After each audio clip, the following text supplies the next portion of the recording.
How does grief and loss impact on the personalization and the realization? My name is Danny, and I'm fully recovered from depersonalization and derealization, and now I help other people on their healing journey. I would say that grief and loss is basically one of the number one causes that one can go through depersonalization and derealization.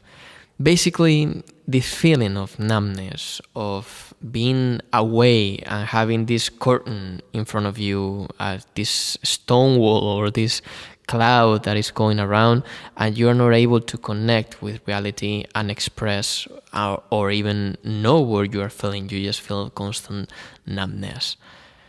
That's a symptom of depersonalization and derealization, and definitely from my side, I experienced more level depersonalization and derealization when I was going through a grief or a loss. For example, I experienced almost more than a year ago breakup. It was a hard breakup with a person that I really and I truly loved, and this breakup I couldn't get any type of closure, also because the person was hard and difficult to deal with. And through this breakup, I experienced a great amount of grief and loss, and also came with depersonalization and derealization. And with this experience, what you can see is that you are gonna get, if you already have depersonalization and derealization, your symptoms are gonna be greater, and you can even get to a point that you are really disconnected from reality. You just lost your mind. And you can see it also in a different, if you are seeing it as a third person, you can identify which persons are experiencing this type of depersonalization and derealization, because you can see it on their eyes. Their pupils are more dilated, their eyes are wandering around, they feel lost, they feel disconnected, they don't have an emotional reaction. So I would say that this is only as the same way that maybe you have an infection and then you have a bruise and then you have all these problems in your body. You have to deal for each problem one at a time. So you have a cut on your right arm and then an infection on your teeth and then maybe a problem on your leg and you have a pinched nerve on your back. You have to work on these problems one at a time. You cannot simply just try to find a quick fix pill that is gonna save everything.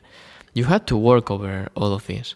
And I would say that is the same with emotional problems and emotional expression. If you're dealing through grief or loss, sudden loss especially, which is the most, the biggest problem that one can have, you have to really dive deep into that and express that grief and express that pain. And no matter how many amounts of meditation and ayahuasca or whatever type of therapy you want to do, you have to go through that and you have to express to that. It can be a long way and a long journey, because maybe you finish with one grief and then another grief comes into you and then another grief and then another problem, and you start to get into this vast amount of experiences that you feel that you are never going to be able to process. But as a person who's been doing this for a long time, I've been doing this for more than 7 years. I process a lot of griefs, especially with a grief of having especially emotional abusive mother and different type of emotional abusive relationships.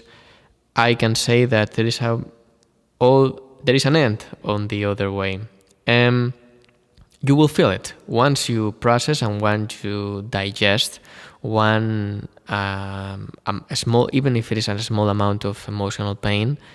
You will feel a certain amount of lightness and you will feel a bit more connected. You will feel that there is a bit less of this wall that you have in front of your face. You will feel a bit more in your body. You will feel a bit more close to yourself.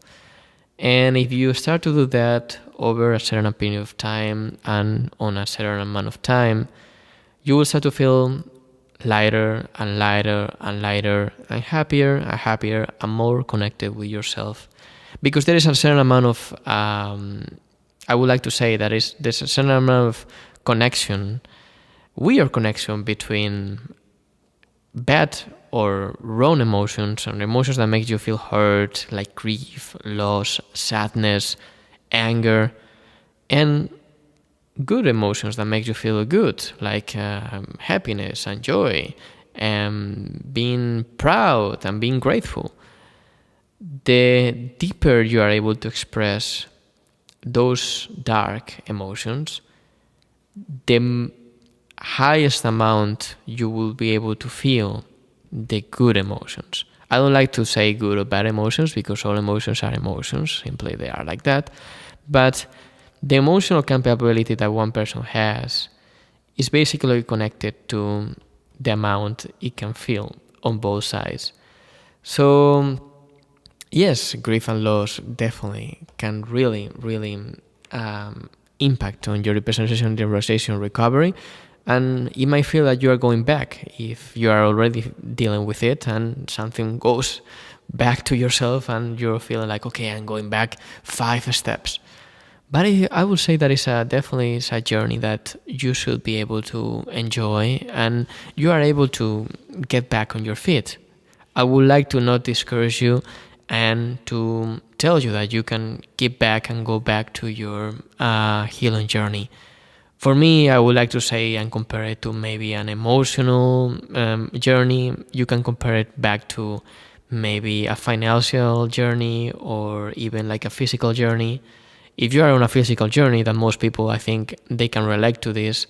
If you are going through like lifting up weights and you start to build up muscle and you are able to get more weights and get stronger and get bigger, and suddenly you break your arm and you are not able to train for 3 months. Once you get back to training, you will feel that loss and you will feel that your muscles they are not as strong as before. But you can train back and you can get back on your feet and you can get back to your physical shape as before. The same on the economical muscles, and I think it's the same for emotional muscle. And the depersonalization and derealization is definitely related and is an expression of our emotional muscles and our emotional journey.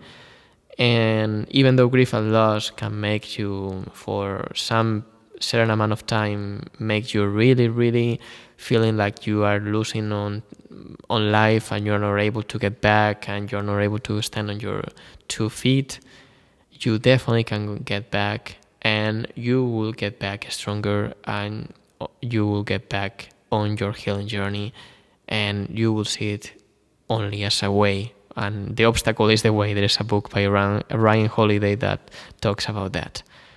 So with that said, I wish you the best. And if you are interested in your healing journey, I have put together a course that is called the Depersonalization and Derealization Blueprint that I help people put a bit more of clarity into the depersonalization and derealization recovery process. You have a link on the description with a special discount for this YouTube channel and this video. So without further ado, I wish you the best on your journey and I'll see you in the next video.